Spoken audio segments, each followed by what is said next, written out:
and we will also speak on Aditya-L1. One of the instruments on board Aditya-L1, which is the main payload, which is the Okay, thank you, Krishna.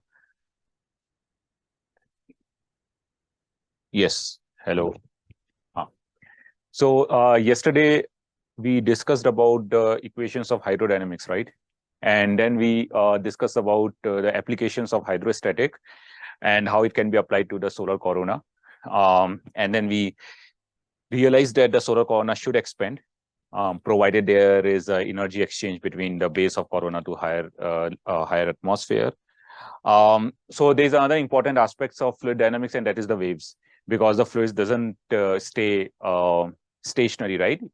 You can always see some sort of perturbations in the fluid, and those perturbations will propagate with certain speeds, right? And then how those perturbations lead to the waves or instabilities is also an important topic. So today we'll discuss quickly about the waves in fluids, and then we'll move to MHD, and then we'll also discuss about waves in MHD and see what we can get. Okay. So the question here is how a small perturbation in thermodynamic quantity evolve with time. Okay. So you make a perturbation, suppose you change the density, okay, at one end of the room, or you change the pressure at one end of the room, how it will evolve in time, how it will propagate, whether that density perturbation will continue to amplify, or it is stable, or it propagates, or it oscillates. So what is the so there are different scenarios. So again, if you wanted to study that, you can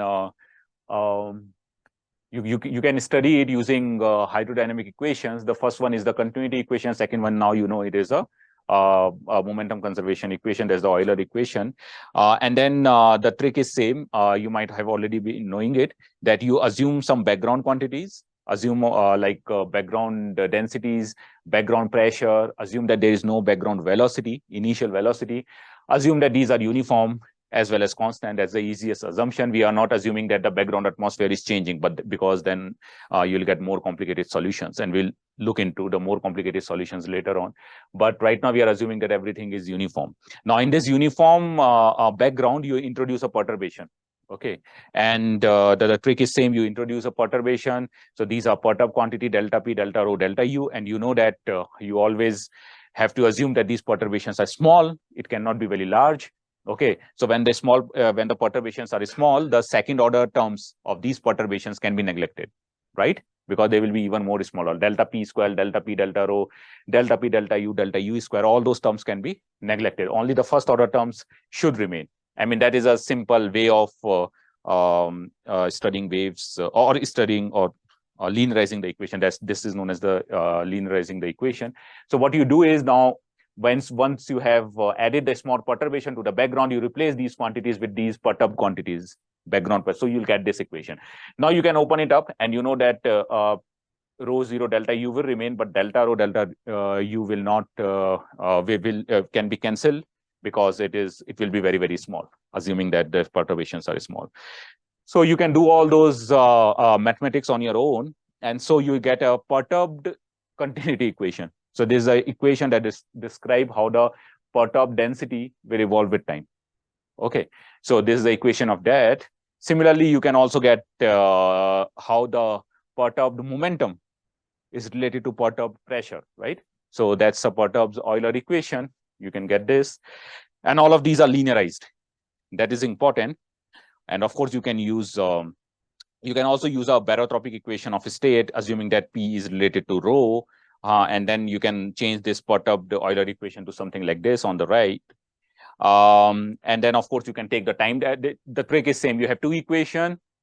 You have replaced P by rho, and then you take a time derivative of this. So you'll get double time derivative here, and this time derivative delta U by I mean, the time derivative of the perturbed quantity can be replaced from here, and we just include it. So you end up in getting this. So you see, it is a simple wave equation, right?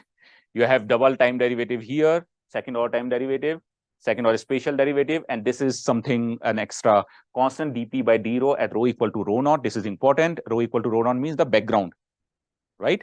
So what is this dP by d rho? It's a background speed. You know, P is equal to, if so, I mean, I don't know if you know it or not, but dP by d rho is nothing but the square of the sound speed, CS square. right? That's how you define. So in isothermal, it will be square root of what? KT, and in adiabatic, it is a square root of gamma KT. So if you assume P equal to K rho gamma, right? So then this is a sound speed, this is a spatial derivative. So you know that this is a wave equation that will propagate with the speed which is given by dp by d rho at rho equal to rho naught. So that's where it is very important that your background is uniform. If your background is not uniform, what will you write here? That will be complicated, right? Okay. So then, of course, this admits a solution of this form. Now you know how to solve such type of differential equation. It's very straightforward. And if you do that, you end up in getting a dispersion relation, right? That's a standard trick. So omega square equal to k square dp by d rho. This is a, if the background is uniform, this is a constant, basically. Yeah, so this is the sound speed as we have already discussed. And now here you can write omega by k is the phase speed. And if you write d omega by dk, it is also it is equal to the phase speed. So when your phase speeds are equal to group speed, you can say that the waves are dispersionless. I mean, they don't disperse. I mean, different wavelengths will not propagate with different speeds, right? So these are dispersionless because the phase speeds and group speeds are same. Okay. So then you can also assume, I mean, assuming that these are, assuming that your Pant velocity can also be written something like this, then you can use, again, the continuity equation, and you can try to find the relation between delta U and delta rho. I mean, this perturbed velocity and perturbed density. Okay. So, so here what we are trying to say is, this perturb, what is the perturbed velocity of the particles? So you have a sound wave. Okay, the sound wave, the energy is something that propagates, but the particles only oscillates around the mean position, right? So what is that perturbed velocity that you wanted to calculate? This is perturbed density. So this is how the relation is. So you can compute it if you want, if you know how what is delta rho, but you can see from here if delta rho is much less than rho naught, so your delta U will also be very very small. Okay. The second thing is that the velocity and density perturbations are in phase. In phase means when you're so basically what it means is that whenever you have a large density, so if delta rho is, so this is a magnitude basically here. Okay. So what it says is that when your densities are large, then the velocity of particles will be converging motion, and then there will be diverging motion. Then the densities will be small. Okay, and also the disturbance is very important. Delta U is very less because the disturbance propagates much less than the speeds of the fluid element. So delta U is much less than the U. Okay, because here delta rho is much less than rho naught in this equation. Okay, so anyway, you can compute isothermal and adiabatic sound speeds, which we are not going to discuss now. So what will happen if your background atmosphere is changing? Okay, so in the previous case, we assumed that the background atmosphere is constant. I mean, the quantities are constant, densities, pressure, temperature, and all those things are constant, right? What if the atmosphere is stratified? For example, in the realistic scenario, let's say on Earth, there is a gravity, right? And because of the gravity, the density, there is a density stratification, pressure stratification. Density is not same in Nainital compared to your hometown if you're coming from plains, right? So in that case, the situation will be different because you have to include the gravity. So the second equation will change something like this. Okay. And then here, assume that we are only dealing with one dimension. That is the dimension of Z, because everywhere else the situation will remain same. Okay. So assuming that you are dealing with only one dimension. So again, the trick is same. These are the equilibrium quantities. U naught is 0, but remember, your density will not be constant because a stratified atmosphere. So density will decrease like the scale height that we have already discussed in the previous class. Remember you remember hydrostatic case where the temperature was constant. So the density was decreasing exponentially. So now the background density is something like this. A background pressure will of course be RT by mu of background density. So that will also decrease as the scale height, and H is equal to RT by mu. Here we are assuming that the temperature is almost constant. So this is a stratified atmosphere. Now again, the idea is same. You perturb the quantities, forget about what I have written, Lagrangian perturbation, but you perturb the quantities u by delta u, rho by rho naught plus delta rho, p by p naught plus delta p. But here the rho naught and p naught are itself a function of z. Okay, because it's not a uniform background. So okay, this you can skip as of now. Let me go to the next thing. So, okay, where was I? Yes. So okay, let me go here. So what you can do is, even if you don't do this Lagrangian transformation, which I don't want to go into, even if you put those perturbed quantities in the equation of in the continuity equation, you end up getting very complicated equation here, where there is a derivative with respect to z here. There's a derivative with respect to z because the background quantities are varying with respect to z. They are not constant. In the previous case, this would have been 0. This would have been, you can d rho naught by dz would be 0. Rho naught can be pulled outside. So this equation will be similar to the previous equation, what you got. Okay. So so in this case, then you can again ignore the second order term, linearize it. So you end up in getting this equation, the first one. Similarly, you can do the momentum conservation equation, and the trick is similar. It's just that you have now another term here, this one, delta of delta rho by del z, which was not present earlier. So this term is there. So then you do a lot of mathematics. You can do it on your own. So you realize that in this scenario, once you try to so you have to do the same thing. You take the time derivative of the continuity equation and include it in the momentum equation. So you'll get double time derivative in one case, and then you will get this extra term here. This is a complicated term where this term is coming because of the background, because the background atmosphere is dependent on z, del rho naught by del z. Okay. So so this is now the normal sound wave equation that you get, and this is the extra piece associated with the stratification. So suppose if your background atmosphere is constant, this term would have been 0 because this is 0. Okay, so you get back the original equation. Now the question is, how will you solve this equation? Okay, so this is a complicated equation, right? But then if you know, I mean, you can think of yourself how to solve this type of equation, where the right hand side is not 0. So first of all, you try to reduce what is del rho naught by del z. So you can take the derivative with respect to z. So you get rho 0 by h, where h is the scale height. So you include that there. So you end up in getting this equation. Okay. So this is the let me highlight it. So this is a dispersion. So this is a wave equation in case of a stratified atmosphere. Okay. So its solution will be very different, not similar to the solution there. And you can see this is the extra term here. So it's up to you to understand how to solve this type of equation. I don't know whether you have ever encountered it or not, but you can solve it. It's not very difficult. So again, assuming that density is proportional to e to the power I kx minus omega t, similar like, I mean, we are assuming that it admits wave-like solution, right? Otherwise, because we are looking for a wave-like solution. So if you do that, so then this is the extra term here, I k by h. And you remember there is a I associated with it. So what will happen? Either it will increase or decrease depending on, because this is the imaginary term, this is a real term. The real term will give you the wave, imaginary term will give will tell you how the amplitude, either the amplitude will increase or decrease, right? Because that's an imaginary term.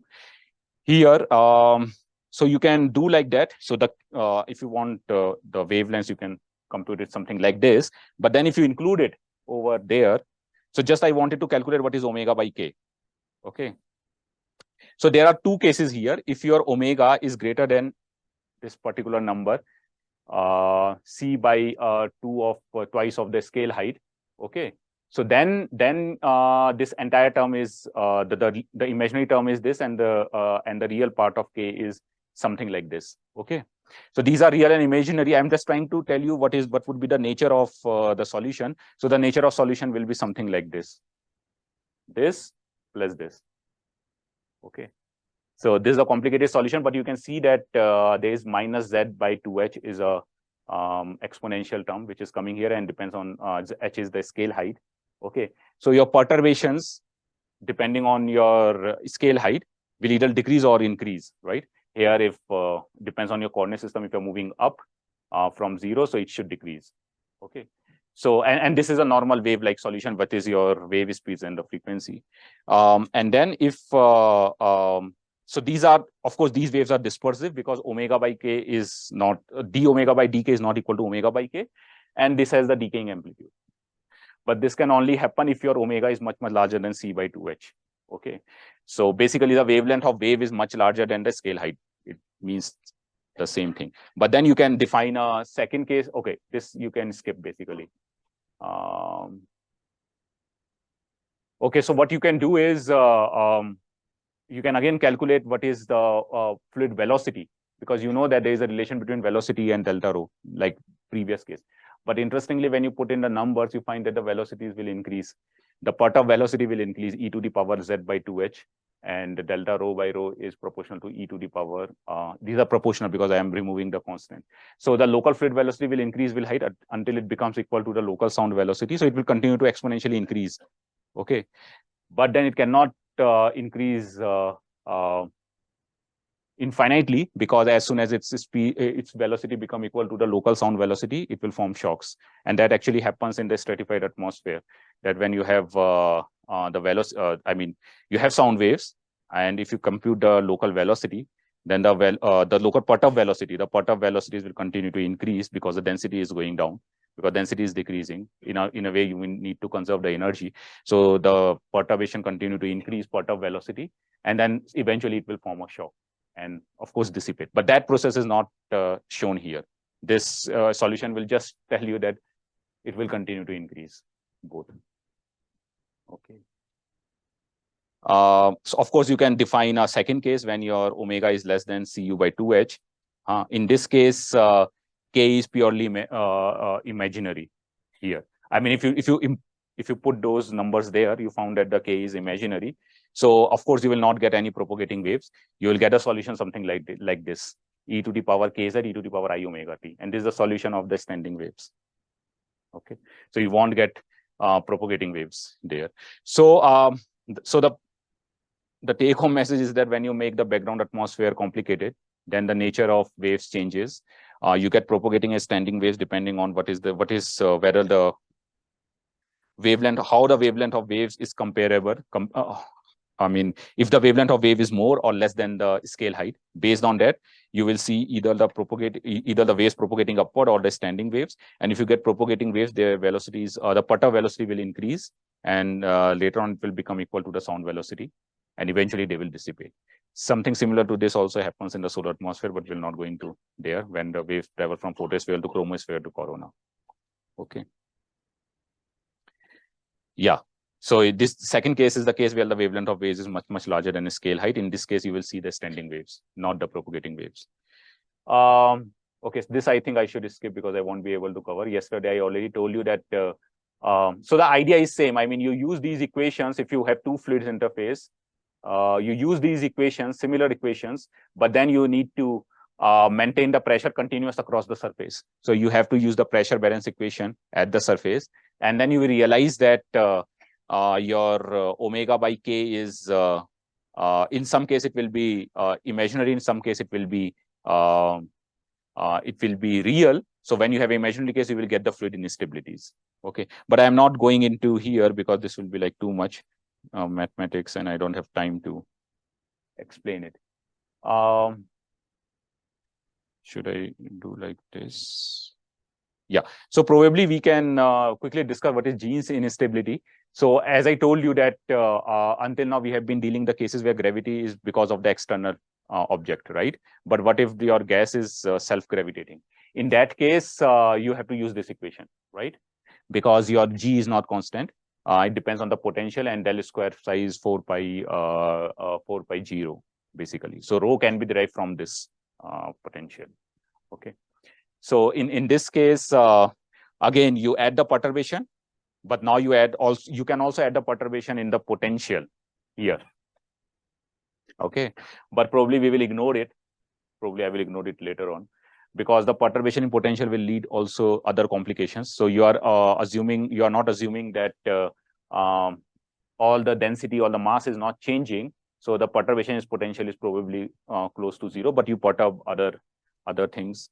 So I think I don't know whether I took it here or not. Probably I took it here. Yeah, I included it, I think, in the equation. So it is a more generalized way of doing it. So you add you do the linearization, and then you will get the perturbed or the equations of the perturbed quantities like previous. Okay, like the previous cases. It's just that you have now one more extra variable here, perturbed potential. And then you do the same thing. Assume that they admit a wave-like solution. So you will get a relation between omega and k. And then you try to replace the variables. And you have three unknowns, three equations, so you can easily solve it. So eventually you will end up in getting this part. So you see this part is similar to the sound wave. Okay. And this is the extra thing which has been added up, which depends on the gravity, right, where G is there, as well as the sound speed. Okay.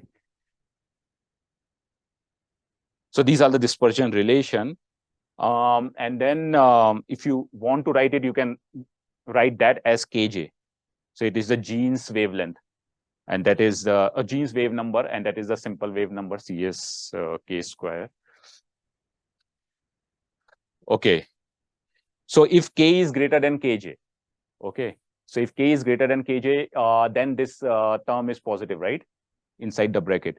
So you can still have much greater than kj. So you can in fact ignore it, as well as this is positive. So you will get normal sound waves or modified sound waves, a little bit modified, but it will still be a sound wave. But for k approximately or little bit larger than kj, we have modified sound waves, but it will still be positive, right? The term inside the bracket.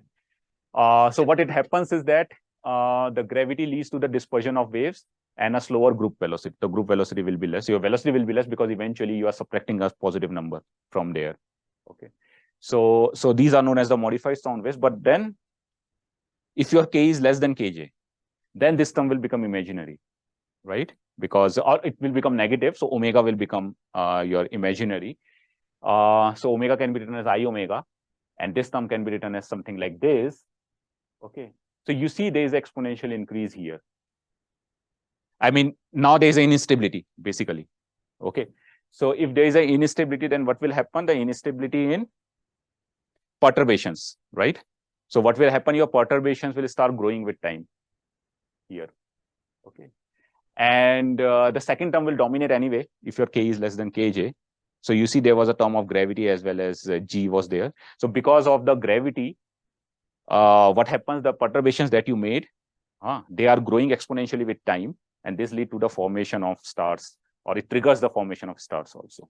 So the idea is this. So you have a nebular cloud, okay, and then you have a perturbation. Perturbation could be anything. It could be nearby supernova, shock waves from nearby supernova. It hit the nebular cloud.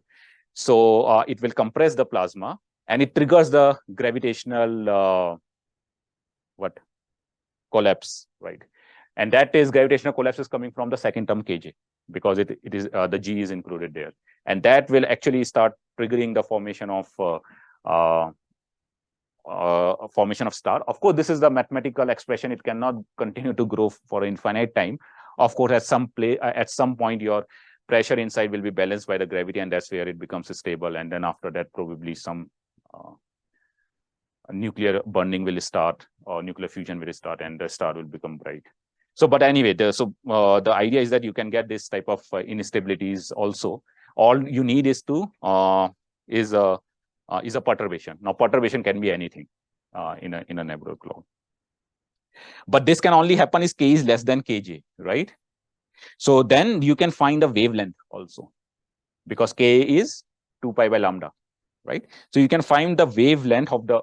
I mean, if you have a what is a wavelength corresponding to this kj, because it is 2 pi by kj, which depends on, you see, the cs square as well as the gravitational constant and the density. So it depends on the density of the medium as well as the local sound speed. And then if your Initially, so we are admitting a wave-like solution, right? So if the wavelength of the perturbation is much larger than this Jeans length, then it will trigger the formation of or it will trigger the gravitational instability or gravitational collapse. Otherwise, it will not. So this length is known as the Jeans length.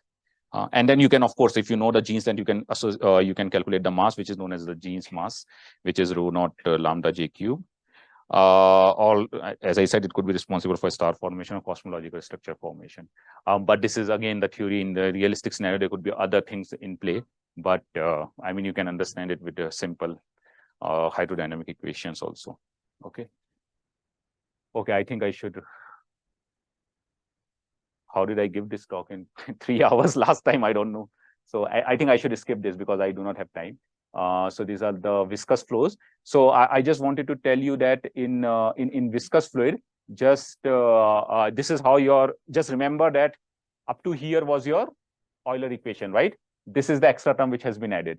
And this is known as, this depends on the viscosity. If your viscosity is 0, this term is actually 0. And if your fluid is incompressible, then probably this term will also go away, but then this term will still remain. Okay. So, so if someone will ask you what is the Reynolds number, because that is something which is a characteristic of any fluid system, right? What Reynolds numbers are you looking at? So if someone will ask you what is the Reynolds number, always remember this, first of all, this equation. And then you have to take the ratio of the two terms. One is the inertia term. So it is advective. Last time we remember, I mean, we discussed what it is. It is u dot del u, and the viscous term, which is given by. So these are order of magnitude, eta del square u. So if you take the ratio of these two terms, you end up in getting the Reynolds number. So what does it mean? That if your Reynolds number is large, or let's say Reynolds number is small, then your viscous term will dominate because it is in the denominator. That means that this term will dominate. Okay, so there will be a lot of viscous dissipation. And if Reynolds numbers are very large, then this term will dominate. And in fact, you can neglect this, and then you can use or neglect the viscosity, or you can use a simple Euler equation to simplify the cases. So the Reynolds number is always physically it is a ratio of inertia term versus viscous term. Okay, so of course, as I mentioned, high Reynolds number, viscous effects are unimportant. You can use inviscid theory. Inviscid theory means neglecting the viscosity. Of course, the small perturbation will not damp, okay, because there is no viscosity. So they will continue to be there, and it may also lead to the development of the turbulence. Okay, so the streamlines concept will not be applicable here.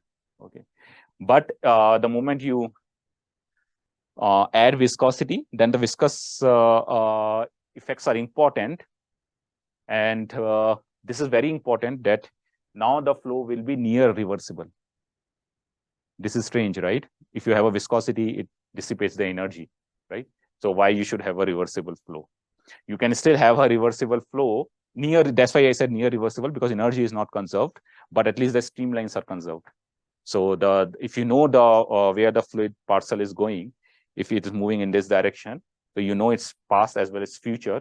So then you can predict it using the equations nicely. So and you can also do this experiment. I'm not sure whether you have seen this experiment. So if you have a viscous fluid, okay, between two cylinders. So this is a very famous experiment. So you take two cylinders, one inside another.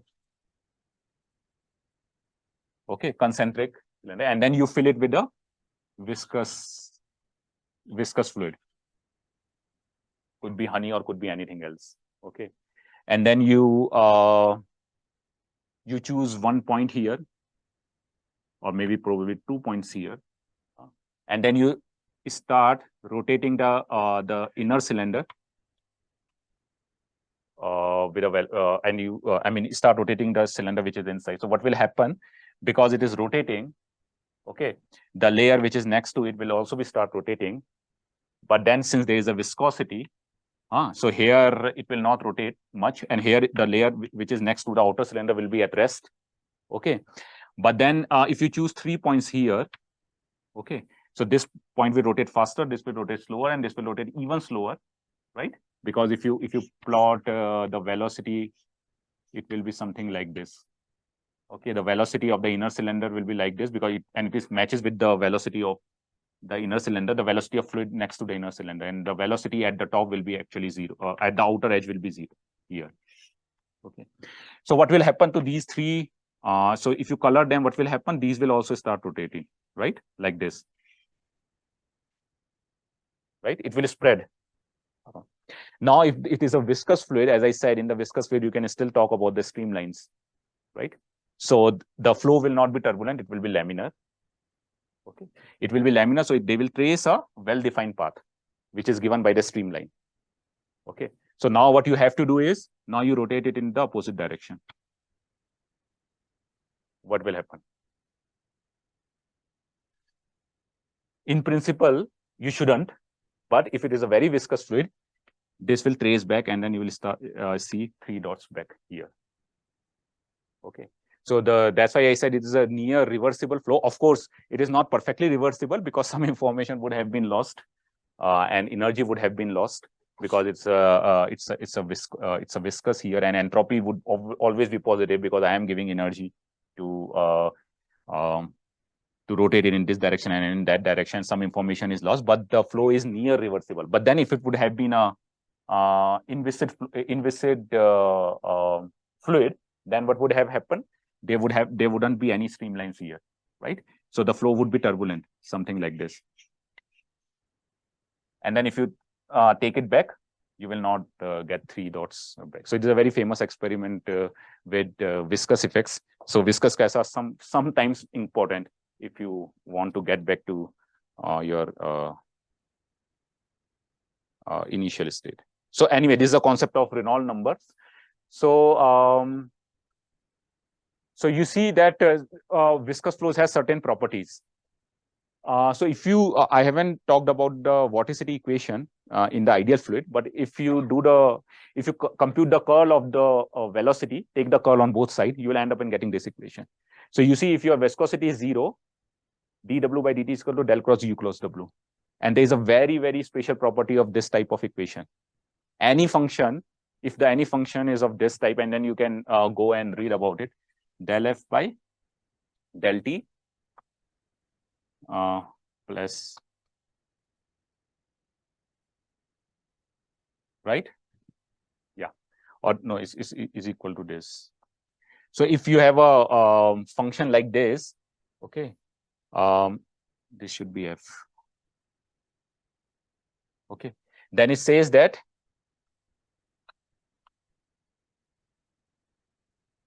f dot ds should be equal to 0. Okay, so basically the flux of this quantity remain conserved with time. So you can actually prove it, which I am not going to prove here. So what it says is, if you do not have any viscosity, then instead of f you have w, and w is the vorticity. So vorticity is conserved. So it is known as the Kelvin vorticity theorem. So in the ideal fluid, if there are no vortices, you cannot create vortices. You are working on vortices, right? And if you have a viscous, if you have ideal fluid, if there are vortices, you cannot create vortices. And if you have vortices already, then you can't destroy them. They will always be present. The total vorticity should be conserved. But then the interesting thing is when there are the viscous flows, then this extra term is there. And this term will act as a damping term. So when you have viscous flows, then if you have vortices, then those vortices will decay over time. I'm not sure whether you'll get the same thing in your simulations, probably yes, but there would be viscosity in your simulations. Yeah, so this is a vorticity equation of viscosity. That's how the viscosity alters the physics. Okay, so here the Kelvin vorticity theorem is violated. Vorticities are still carried by the fluid, but now they can be diffused. I mean, they can be decayed. So you have a mechanism to decay the vortices, and that is through the viscosity. And viscosity is nothing but the momentum transfer between different layers. So if there is a vortices and then you transfer the momentum between different layers, eventually the rotation is gone, right? You will end up in getting a same velocities everywhere. Okay, so now we'll move on to plasma. Okay, I think I should not do all these things because this is the entire, I don't have time for this. So let's go directly to the MHD equation. This is like too much. Yeah. Okay. I think when you are working on sun, then you should be knowing about MHD at least, if not the plasma physics. So I'm not teaching plasma here, although the right way is to first teach plasma physics and then go to the MHD. But you know, the plasma composed of ions and electrons, right? Okay. So the mass of ion is not equal to mass of electrons, right? And sometimes charge could also be different. You can have iron 15, iron 16, iron 10 in the atmosphere, and electrons are single. So charges are also different. Okay. The first assumption is that we assume that plasma is almost neutral. Overall, macroscopically, it is neutral. Okay.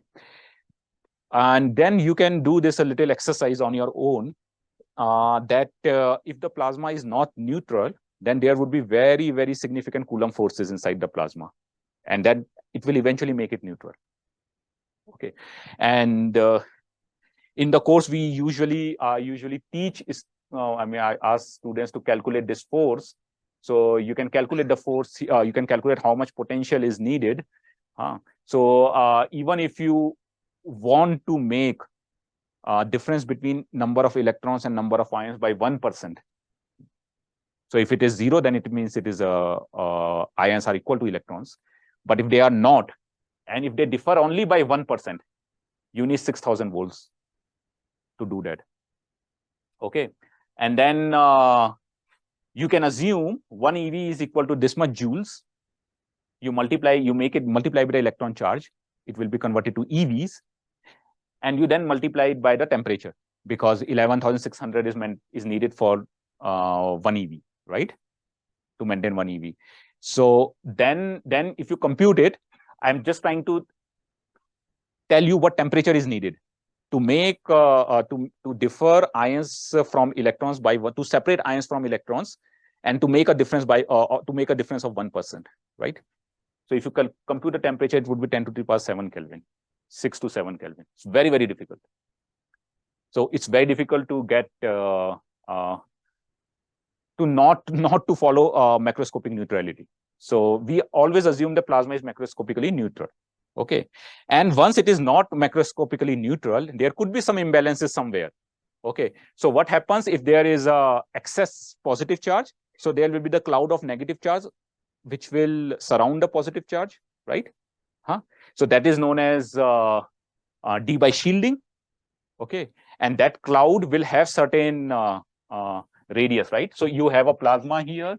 Suppose this region has excess positive charge. What will happen? There will it will be surrounded by the negative charge, and then it will form a cloud. Okay.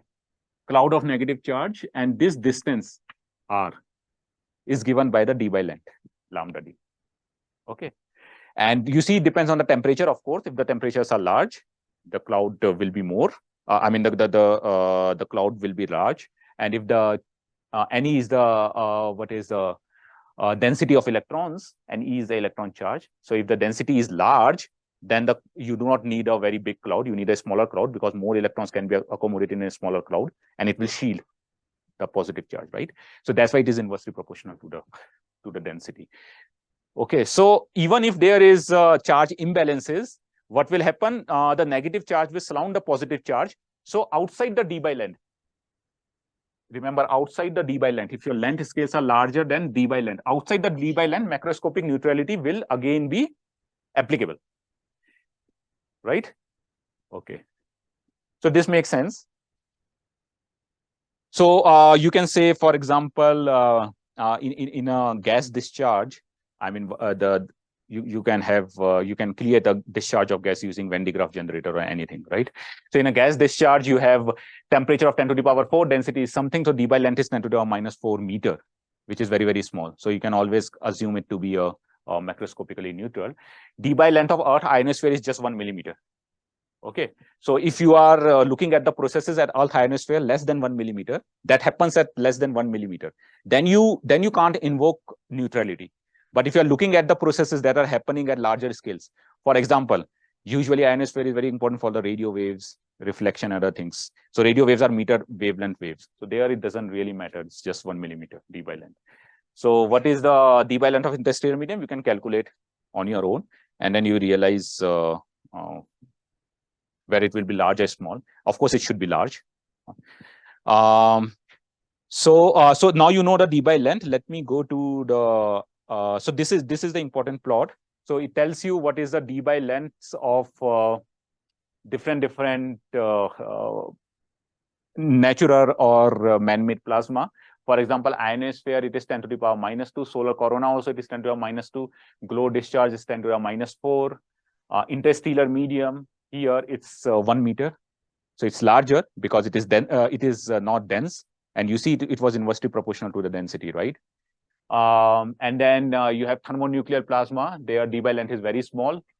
And then you have MHD generators where it is even less. So this is like some numbers are put up here. So I'm not going here. I think you all know all these things. So let's go to the MHD. Under what condition you can apply an MHD? That is an important thing. I mean, you can't apply MHD everywhere. So the first thing is that you should be looking at the process that is evolving in a time period which is much larger than the ion gyro period. You know what is ion gyro period? You have a magnetic field and the time it takes for ion to complete one rotation, right? So if your time scales are larger than that, okay, then only you can use the theory of MHD. Okay, if it is less than that, then you can't use it. Okay. Of course, your time should also be greater than the mean free path time. So now you have ions, you have electrons. So ions may also collide, electrons may also collide, ion and electrons may also interact, right? So your time period should be much larger than these time scales, whatever time scales you consider, ion and electron, basically ion and electron time scales. Okay. And this is very important. So I said you have ions and you have electrons here, and they are interacting with each other at a time scale, let's say t. Okay, so your characteristic time scale, the process that you are trying to explain by MHD, okay, that process should be evolving at time scales which are much larger than this interaction time scale. What does it mean? It means that even though ions and electrons are moving with different velocities, right? Since you are looking at the time scales, which is much larger than the interaction time scale, so eventually they will collide, interact, and what will happen? So you will get an average velocity. Of course, they will not come to the same velocity. They will have a different velocities, but you can always describe them by an average velocity, which is the weighted average of the velocities of ions as well as electrons. You can only do that if they are if you assume that they have enough time to interact with each other, to talk to each other, right? So your characteristic time scale should be much larger than the time period of this interaction. I should write it I, ion, and electron. Okay, so this is very important. And it also points out to one thing, right? So as I said, the plasma composed of ions and electrons, both have different characteristics, right? So it's like you are mixing two fluids, right? One fluid has ions and another fluid has electrons, right? So they are in principle, there are two fluids. But then when you are making this assumption that they have enough time for collision, then you are considering it to be one fluid. So MHD and whatever theory you have learned till now was a theory of one fluid. Did I consider two different fluids or two different mediums? No.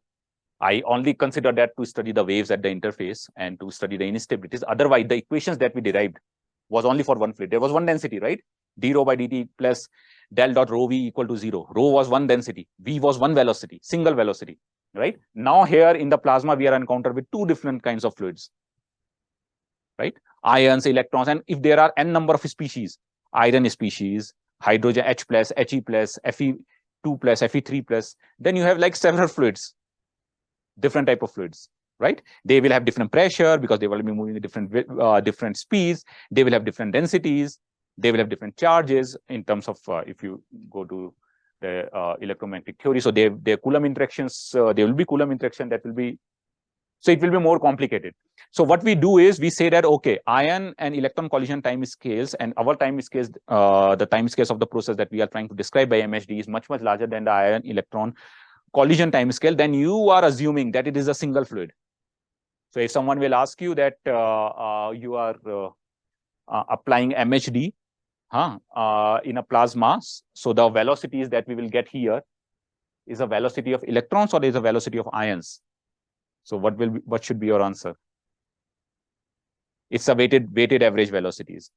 MIVI plus MEV divided by MI plus ME, right? So it is not the velocity of ions, it's not the velocity of electrons, it's a weighted velocity. Okay. Because you have considered you have made these assumptions. Of course, we also assume that the plasma velocities are not relativistic. This is for sun, it is applicable, but for other stars like accretion along black holes and other things, it might be it is relativistic. So there you need to add few more things, which I'm not going to cover here. But then if it is not relativistic, then you can easily describe these equation of MHDs. So you see what is the difference here. This extra term has come here, J cross B, and it makes sense. The continuity equation will remain same. Okay, so that will not change, but the equation of motion will change because now there is an extra force that is given by the J cross B. Okay, because there is a plasma, it has a current, and there is a magnetic field. So the J cross B Lorentz force will be here. Okay, and then you can write J as del cross B by mu. So you will end up in getting this equation. Of course, mass conservation will remain same. What is mu is in CGSS unit? It is 4 pi mu naught. So in the vacuum it will be mu naught. Otherwise you can call it mu. I mean, for simplicity, you can call it. You can take it 4 pi in CGS unit. So you have energy conservation equation, assuming it is a adiabatic case. So then you will have energy equation very simply, or you can write the energy equation similar way that we have written it earlier for the fluids. So that would be same, but here I am writing it in even a simpler form, that the energy is conserved. So P by rho gamma. I mean, it's a adiabatic, and energy is conserved, so it will not change with time. Anyway, so the important point here is the J cross B and this term. So if you open up this term, what will you get? Del cross B cross B. So I will just write it. You can do it later on at home. So del cross B, if you open it, you will get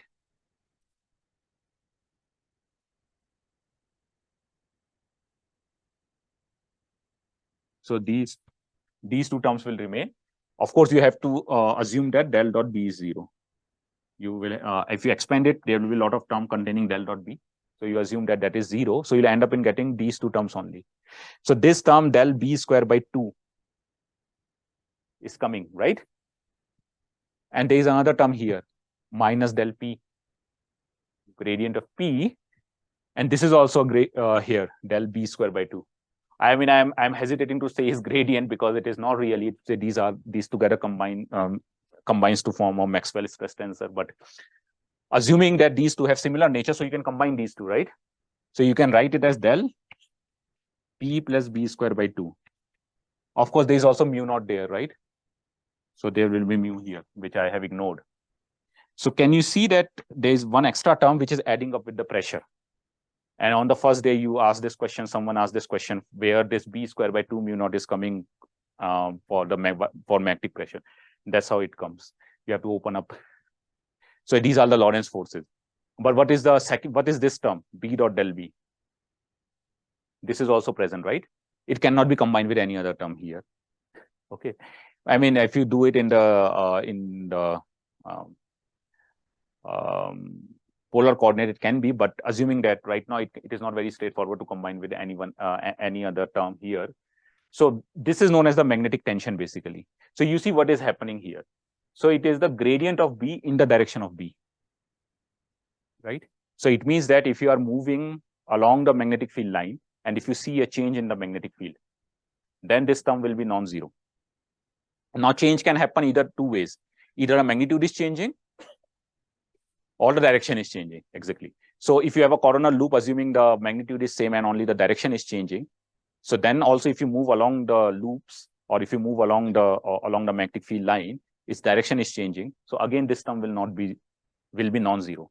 So then there will be a magnetic tension term, and its direction will be along the along the radius of curvature, which I'm not deriving it here, but you can derive it. But anyway, so this term can be broken into two terms: magnetic tension and magnetic pressure. Magnetic pressure will be acting similar way as you have plasma pressure. Okay. Okay. So now the question is that system is closed, like we discussed before, even though you use the ideal gas law. Okay. But then also, if you use the ideal gas law, you still can't close the system, because you need one more equation that describe the time variation of B. Right. So how will you get this equation that describe the time variation of B, how the B varies with time? That's where the induction equation comes into place. So let us start with the basic thing. So do you know that this is Ohm's law? I don't have to explain it to you. It's there in the Griffith's book, right? J equal to sigma E plus B cross B. Okay, so this is the Ohm's law. You know, this is the Faraday law. This is the Ampere's law. Where is the displacement current? Why? Okay, do it by yourself at home. I'm just giving you a hint. So if you write, what is the Maxwell equation? Del cross B is equal to mu naught J plus, who is appearing for interview here? Mu naught. Exactly. What you do now is, okay, go to home and take the ratio of these two terms, this term and this term. Okay, take the ratio of these two terms, and then you will realize that this will be equal to V square by C square. So if your plasma is non-relativistic, you can actually ignore the displacement current there. Okay. So then that's why we have ignored it here. So we are assuming, you remember in the MHD, we said that we are assuming non-relativistic MHD we are dealing with. That's why we remove this term. So then combine these three together. This will give you the time variation of B. Here is the E. You replace E by this. Okay. And then there will be curl of E. So there will be curl of B. You replace it by this. So you end up in getting this equation. And this is a very important equation. Remember, it is similar to which equation? Vorticity equation with viscosity. You remember? So what was the vorticity equation? Del W by del T is equal to del cross W cross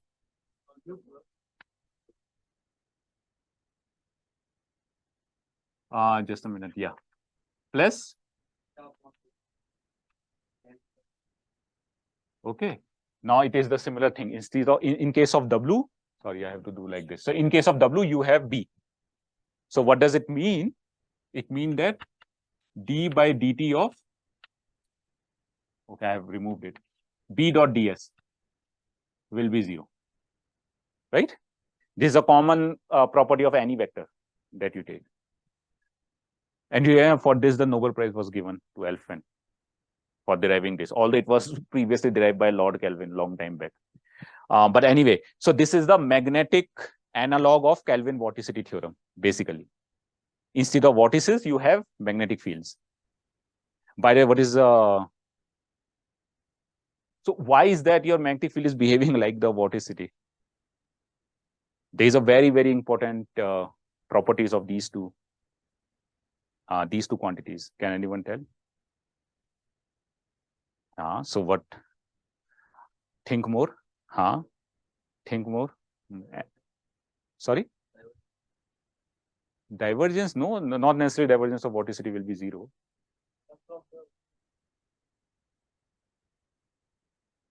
Anyone else? So if you don't know, you can go and look up on this. Both are pseudo vectors. You remember what are pseudo vectors? That breaks the mirror symmetry, basically. So basically, it depends on the hand that you are using to describe the vectors. If you have a current moving in this direction, you know the magnetic field should be like this. Why can't you use your left hand? Why are you always using your right hand? That is a convention, right? Because if you use a left hand, the direction will be up. These type of vectors are known as a pseudo vector. And vorticity is exactly that. What is vorticity? It is half curl of V. And then if you change the hands, You change the direction. You change the direction of vorticity. These are the properties of magnetic fields. And I don't know if you have read the dynamo theory on the first day. The magnetic fields can only be generated by those velocity fields which will break this mirror symmetry. So have you heard about the alpha effect on the first day? Right? So you must have heard about the alpha effect. So you know alpha omega dynamo. I don't know whether he has taught you or not, because I was not here. So alpha effect tells you that the velocity should have a certain structure to generate a magnetic field. Otherwise, magnetic field won't be generated. Okay. So alpha effect tells you that in the alpha effect, the vorticity comes. So the velocity field should be like a helical velocities. Otherwise, it is impossible to generate the magnetic field. And the reason is that only a pseudo vector can generate another pseudo vector. So, I mean, these are some analogies that why the magnetic field is behaving very similar to the vorticity equation. And now the interpretation is same. You have B here, and if the velocities are 0, then this and this equation, which, by the way, which is this equation? If you put velocity as 0, you have a time derivative here and double spatial derivative here. Sorry? Tez bolo. Wave? No, it cannot be wave. Wave has double time derivative. Huh? Poisson equation. It's a diffusion equation. Right? Huh. So it's a diffusion. So if your plasma is not moving, then eventually the magnetic field it will decay with time. It will diffuse with time. Okay. And if eta is 0, if this part is 0, then the flux will remain conserved. Whatever I told you here. Okay. So anyway, I mean, you could look up into the solution of these equations later on. But this is another very important equation. Now, and also you know that del dot B is 0 always. So now these are your MHD equations. You have mass conservation, you have momentum conservation. This is the extra term. You have internal energy conservation, and this is the extra term. If you consider sigma is the conductivity, if you consider the resistivity only, otherwise this term will be 0. And then you have induction equation, which is this extra term. And then this, of course, this has to be satisfied. So whatever the terms which are in the braces, I mean, where I have the braces, these are under brace terms are the resistive terms. That means only if you assume that there is a resistivity in the system, you include these terms. Otherwise, you don't include this. So, for example, like ideal fluids, we do something known as the ideal MHD simulation. So, if someone is talking about the ideal MHD, it means that the conductivity is infinite or eta is 0, either of the same. So you can get rid of this term, and then you have like nice set of equations which you can try to solve later on. Okay. So I mean, so these terms are important, and as well these names are also important. What is the meaning of ideal MHD? What is the meaning of resistive MHD? If you use these terms, then it is known as the resistive MHD equations. Okay. What is next? Assumptions of MHD. This I have already told you, that you can assume the one fluid only if your tau, that means the time scales of the process that you are looking at, is greater than tau equilibrium. Equilibrium means collision time scale between ion and electron, basically. But then this is not always present on the sun. So you can see it will only be present when there is a lot of collision. So it will only be present when you have like good density. Density should be large, right? So if you go to the solar wind much away from the sun, where density is very less, then probably this is not correct, and your temperatures will not be same. So you cannot call it as a one fluid, because the mean free path is so large, then ion and electrons will not interact even. So they will behave like maybe a two fluid. So so here is the idea, that if your time scales are less than the electron-electron collision time scale and ion-ion collision time scale, then you cannot even call ions as a fluid or electron as a fluid, because they are not interacting. Then what you have to do? You have to invoke the kinetic theory to study. So the first part is that you have to invoke the kinetic theory. There is no other way. You can't use the fluid equations, because neither electrons nor ions are interacting among themselves, right? The second thing is if the ions are if the electrons are interacting among themselves, but ions are not interacting, or ion and electrons are also not interacting, then you will have only the electrons will behave as a fluid because they are interacting among themselves, but ion and electrons are not interacting, and ions are also not interacting. Then the ions have to be treated by a kinetic theory. Only electrons can be treated as a fluid. Okay. If your time scale is larger than ion-ion interaction time scale, that means ions are also interacting among themselves, electrons are interacting among themselves, but ion and electrons are not interacting. Then you have to use two fluid theory. Then there will be two fluids, ions and electrons. Okay. So that two fluid theory is more complicated. Then you will have more equations there. Okay. But then if the ion and electrons are also interacting and your time scale, then you have to use the one fluid. So MHD is a one fluid theory. Always remember. Yes. So that's a very good question. So it depends again on region to region. So in the solar corona, it would be, do you remember the Krishna numbers? I think in solar corona, it is less than, it is less than 0.1 second, as far as I remember, ion and electron time scales. So if you are looking at the I remember if you are looking at very fast sausage waves or very fast waves, then in some models they have started using with the two fluids. But of course, in the chromosphere, for example, you have ionized plasma and unionized plasma. Then definitely you have to use the two fluid. And even in the solar winds also, yeah, you can out. Then of course two fluid. Yeah.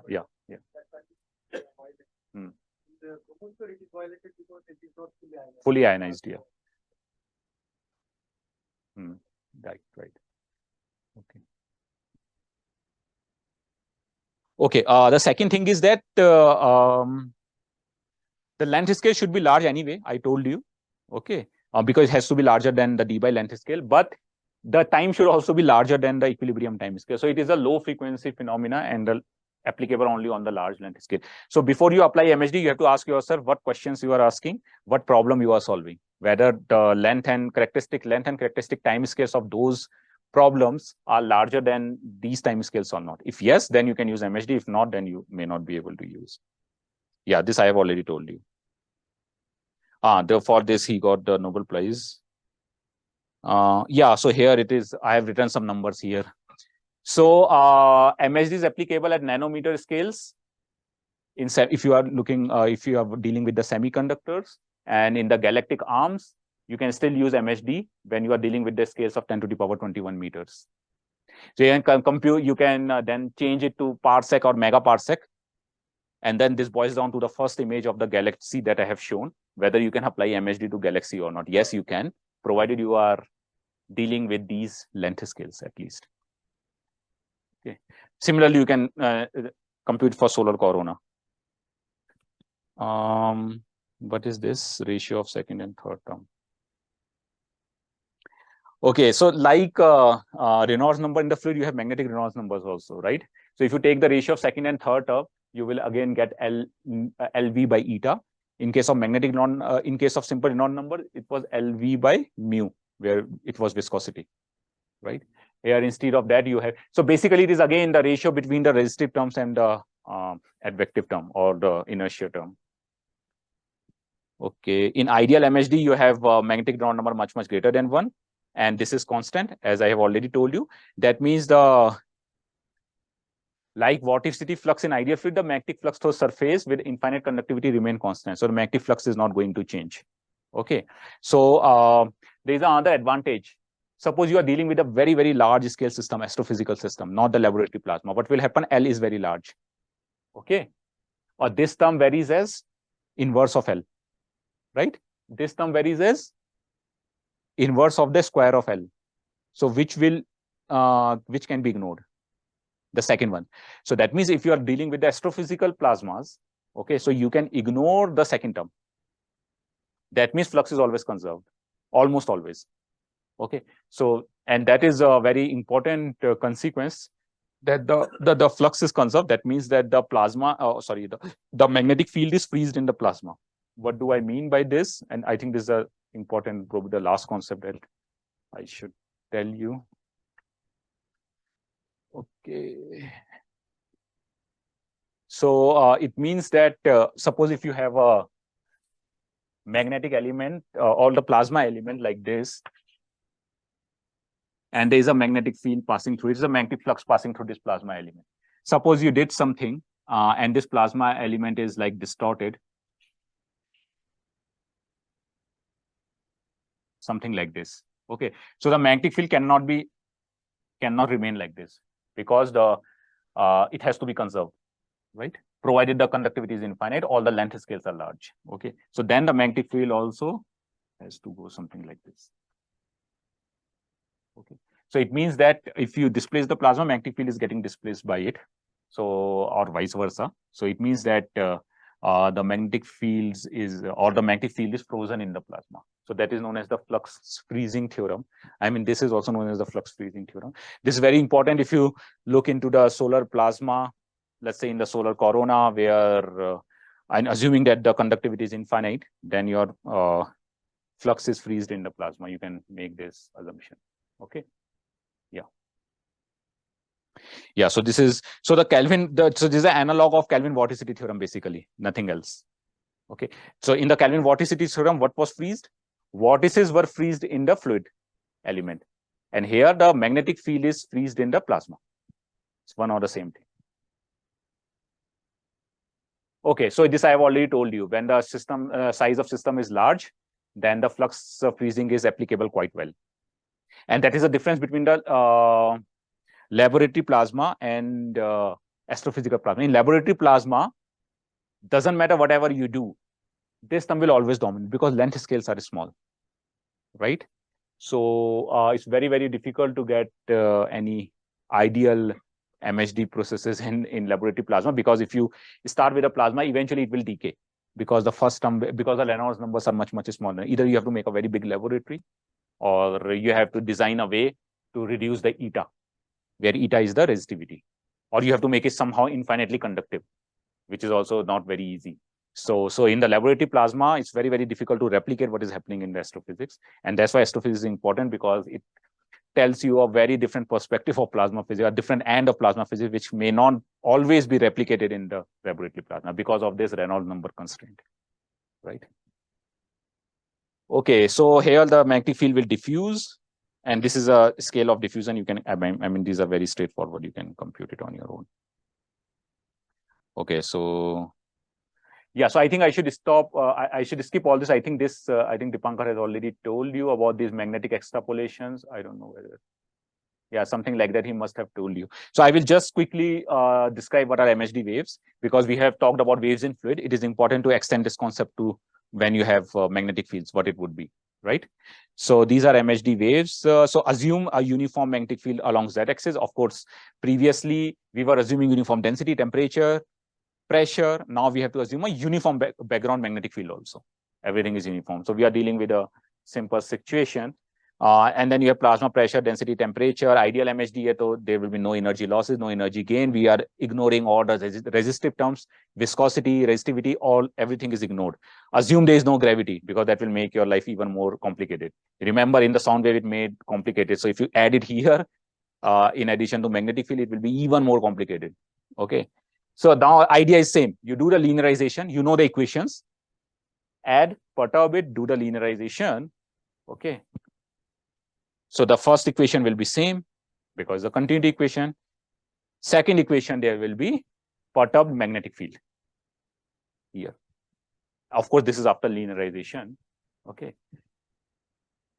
And then you have this energy equation. And then what all you have to do is to come, and this is in the induction equation. This is important. You also need an induction equation, right, in MHD. So this is a perturbed induction equation for a perturbed magnetic field. Okay. So now you have so many equations, you just combine them, and then you get a complicated result. Okay. So this is really but this is a wave equation. This is CS square. This is something, and this is another term. And this is the constant which is coming up here. So you remember there is a sound speed which is coming up here also. That is fine. Okay. But there is also one term which is appearing here. And we will discuss what it is. It is an important thing. So, whenever you solve this wave equation, whatever the speeds come while solving it, those speeds are known as the characteristic speed of the system, right? I am speaking now, so the perturbation is traveling with this characteristic speed, which is the sound speed, right? Similarly, so what is the perturbation? It's basically the information, right? So the information travels with the characteristic speed, okay, which is the sound speed here. Why not the light speed? Because we are talking about the thermodynamic variable, right? If you wanted to calculate how the electric and magnetic field will propagate, that will propagate with the characteristic speed, which is the speed of light. Similarly, in plasma, how will the information will travel? With what speeds? Okay. So again, there is a characteristic speed which is coming out here, Cs, but there is another thing which is coming out here, B0 by 4 pi rho naught. We discussed that. Okay. Assume that that solutions are of this type, like we used to do before. If our main aim is to find the dispersion relation, basically. So this is the dispersion relation. Okay. So there's a very, very complicated dispersion relation that you get, but we'll try to make it simple. These are okay. So again, there's one speed here and another speed here. By the way, I mean, since I don't have much time, this speed is known as the alpha speed. So you see, this speed depends on the magnetic field, and this speed depends on the sound speed. What if you switch off the magnetic field? Sorry? First part. What is the first part? There's a sound wave solution, right? You have k dot v1. I mean, we'll discuss it. K dot v1, and you remember we assume. I mean, so if you open it up, it is Cs square k square dot v1 and this omega square v1, where v1 will get cancelled out. It is omega square equal to Cs square k square. So basically, it's a sound wave. So it's a beautiful thing that you do not have to even start with HD. You start with MHD, switch off the magnetic field, and you recover the equations of sound wave, right? So this is thing. So now there are two takeaway from here. There are two characteristic speed. One is the sound speed, and another is B0 by 4 pi rho naught. Okay. So let us see. Let us assume different cases. Assume B0 is 0, B0 is 0. Then, of course, you are left with this, which is the dispersion relation of acoustic waves. Then assume a purely transverse oscillation. So you remember that transverse oscillation means that your perturbation, the V1 is perpendicular to the propagation vector, which is K. Okay. Then if you do all those things, I mean, do it on your own, K dot V1 will be 0. So you end up in getting only the second part. And now instead of B0, we have replaced it by the unit vector and absorbed all the terms in this constant VA square, right? This you can always do. And here the VA is term where alpha and velocities. Now, if you open it, it will be even this big expression, but I'm not going into the details. You can still remove a lot of terms here, assuming K dot V1 is 0. So this term will go away, this term will go away, Ez dot V1 will go away. So you are only left with this one, K dot Ez square. So you see, if you open this up, you get a relation something like omega equal to KVA cos theta. So it means that if you assume that purely transverse oscillation, you end up in getting a wave-like solution which is propagating with the speed of VA, where VA is given by B square by 4 pi rho naught, which we have already discussed. So that means this is another type of wave which is purely transverse, because that's what we assumed, which is purely transverse, which is propagating with this speed, and it is not propagating in all directions. Why? Because there is a cos theta term. And theta was the angle between magnetic field, Ez was the magnetic field, and K is the propagation vector. So this wave will travel only in the direction of magnetic field. In the perpendicular, it will be 0. Everywhere else, it is a cos theta dependence. So what are Alphen waves? Alphen waves are purely transverse, moving along the magnetic fields, not across. That's what you have seen here. Okay. So this is a dispersion relation for Alphen waves. You can still get the solution of Alphen wave if you assume that the Grash pressure is negligible. When can this happen? When plasma beta is much, much less than 1. So where can this happen? Let's say in the solar corona, when the plasma pressure is very less compared to magnetic pressure. So very less means I'm keeping it equal to 0. I can always do that to simplify the mathematics, right? So if you also do that, you still get the similar relation, because the first term CS square is 0, basically, because your P is 0, right? Then again, you do all these things. So this will also become complicated. Then you assume an incompressibility. So if you assume incompressibility, then K dot V1 will be 0, because that, you remember what was the condition of incompressibility? Del rho by d rho by dt plus go back. So basically the divergence of del dot V1 was, del dot V was 0, right? Divergence of velocity field was 0, right? That's what we discussed. There will not be any divergence. So del dot V will be 0 means K dot V will be 0. So this term will also go away. So you end up in getting the similar term. Exactly same solution. So it tells you more about these type of waves. Let me go here. So again, you get the Elfman wave solution, right? So it means that if you assume a purely magnetic wave, okay, which is incompressible, then also you will get a Elfman wave solution. So what does it mean if you combine both the cases? Elfman waves are transverse in nature. They propagate along magnetic fields. They are incompressible in nature, and they are purely magnetic. They are driven by magnetic fields only. There is no plasma pressure here, right? Well, that is what the Elfman wave is. If someone asks you now, you have an answer what the Elfman waves are. And that is purely because of, I mean, you can actually derive it using dispersion relations, right? Yeah. So purely magnetic wave is, which is transverse in nature and incompressible. We name it like an Elfman wave. Okay. But this is, of course, a very standard scenario where everything is uniform and everything. But I mean, it's good to understand in the simplistic scenario. What if the plasma pressure is not negligible? Now comes a more complicated case. Then you can't ignore anything, basically. Then you have this complicated relationship. Okay. So now what you do is you take the scalar product with K and scalar product with Ez. You get two equations. Okay. Take the scalar product with K and then with Ez, you get two equations. You combine them, and then you end up in getting this dispersion relation, which is 4th power of omega, which can also be written something like this. So you see that there are two solutions here. Now, first of all, this omega by K contain both speeds, CS square and VA. Previously, sound speed contain only CS expression, and Elfman speed contain only VA. Now it has both CS and VA, and there is positive and negative sign here. So that means one solution will be, so I mean the solution has been bifurcated. One would have larger values, other one would have smaller values. So that's why we call it as a fast and the slow waves also. Okay. So slow and fast, and then we call it as a magnetosonic wave, because both characteristic speeds are involved here. That means both plasma pressure and magnetic pressure are involved here.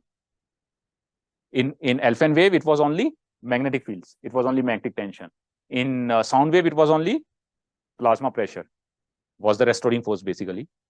So here, both are present. And that's why we call it as a magnetosonic waves. So these are more complicated waves. And then, of course, there are two branches, fast and slow. So how many waves you get in the plasma? 3. Elfman, which is purely magnetic, and 2 magnetosonic wave, which have both magnetic as well as acoustic nature, depending on the plasma beta you're looking at. Now, I don't want to go into the more complication. So let's end it here. Yeah, so let's not go here, that wave change properties while moving in different plasma beta. It will be very, very complicated. Let me see. Yeah, so the presentation ended. Yeah, so finally, what we have learned in HD and MHD is you have in hydrodynamics, we discussed about the equation of hydrodynamics. We discussed about the waves in case of the fluids. Then we discussed about the equation of magnetohydrodynamics. We discussed about the applicability of magnetohydrodynamics, when it is applicable and when it is not. And we also discussed about the waves in case of when you introduce the magnetic field. And what we realize is that in case of simple, in case of simple fluids, you have sound waves only one solution. In case of plasma, because of the magnetic field, there is no sound waves. You have purely magnetic waves, which we term as Elfman waves, because they are transverse in nature as well as they are incompressible. And then you get the magnetosonic waves, which have mixed characteristic, both magnetic fields and and the plasma, both the magnetic pressure and the plasma pressure is driving those waves, and then they are bifurcated. There are two solutions, fast and slow. Okay, and this bifurcation happens because of the inclusion of the magnetic fields, right? Okay, so that's I think that is more than enough for you guys to understand HD and MHD. And of course, in MHD we will have one more pressure term, which is known as the plasma pressure, or sorry, magnetic pressure, in addition to the plasma pressure. And then we discussed about induction theorem, we discussed about Reynolds number, we discussed about flux freezing theorem, we discussed about Kelvin vorticity theorem, and the flux freezing theorem is the analog of Kelvin vorticity theorem. So I think that's all. That's more than what is needed to understand MHD. So if you have any questions, then I can take. Otherwise, I will just go to the another presentation on science that can be done with VLC, right? I was supposed to give this talk also. This is a very big talk. I don't know. I also have to go. It's already 11. Yeah. But I thought at least I will cover HD and MHD because that is something which you need to understand before. You want to take questions on this? And yeah. Just quickly, few questions on this. Yes, go ahead. So earlier it was said, like with respect to plasma beta, if plasma beta is less than 1, then magnetic field follows the plasma, and if it's greater than 1, then plasma follows the magnetic field. Right? Okay, if the magnetic field is flux in plasma, okay, then they both are tied together. Now the question is which will dictate the kinematics or the dynamics of the system. Okay. So for example, let's say in the photosphere, if your plasma beta is very, very large, okay, so there the plasma or the fluid motions, okay, will dictate the magnetic fields, how the magnetic fields will behave, but they are still flux in the plasma. The question is here. So this plasma column has distorted like this, right? Yeah. But who is distorting this plasma column? Is it the plasma pressure or the magnetic pressure which is distorting? Yeah. The question is, the answer still remains the same, that both are tied together. That is a different thing. Okay. But what will dictate the kinematics or the dynamics of the system will be decided by the plasma beta. Okay. So I just wanted to ask, like, this situation involves both the cases. That's yeah. Okay. So in the corona, it will be the magnetic field that dominates. Okay. Sir, when we will, like, at the case of say for example boundary regions, as you said that for the weakly ionized thing, and as if we are like for the characteristic time, so at the boundary region where they both are like sort of meeting. Boundary region means when the time scale, when the frequency of like low frequency and there's high frequency. So at the boundary point, which model we'll use, like for the general? It's very difficult. I mean, to know which model you will use in the boundary. You can still use MHD, you can use kinetic theory also, but we do not know. I mean, at the boundary, if they are approximately equal, you are saying, right? Yeah. Then probably you can use MHD also. So, I mean, it's first of all, it is very difficult to define the boundary. That is also very difficult. I mean, as you said about the solar wind thing, and if we talk about the... So there is no hard boundary also. I mean, where your collisions, or let's say where your plasma from collisional will become collisionless. There is no hard boundary. It depends on region to region. So it's very difficult to tell what is a hard boundary. Probably we separate these regions very widely. Let's say up to few solar radii, we use MHD, and after that we have to use two fluid model, and then we try to communicate them. But in the boundary, it is very difficult. I mean, it's very difficult to define boundary also. Yes. Okay. Yeah, good. Give it to. So you had explained about using MHD in astrophysical scenarios like galaxies or something, right? Like, could you explain a little more about that? Like, what are we trying to model? So, for example, if you want to, if you want to know about galaxies, right? So I can show you probably one example on accretion. Where is my astrophysical fluid dynamics course? Yes.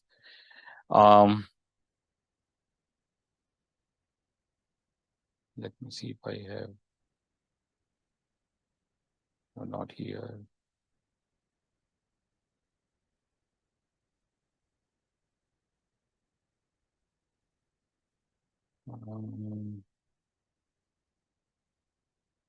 Okay. So I couldn't. I don't know when I.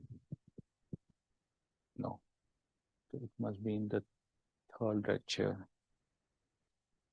Yeah.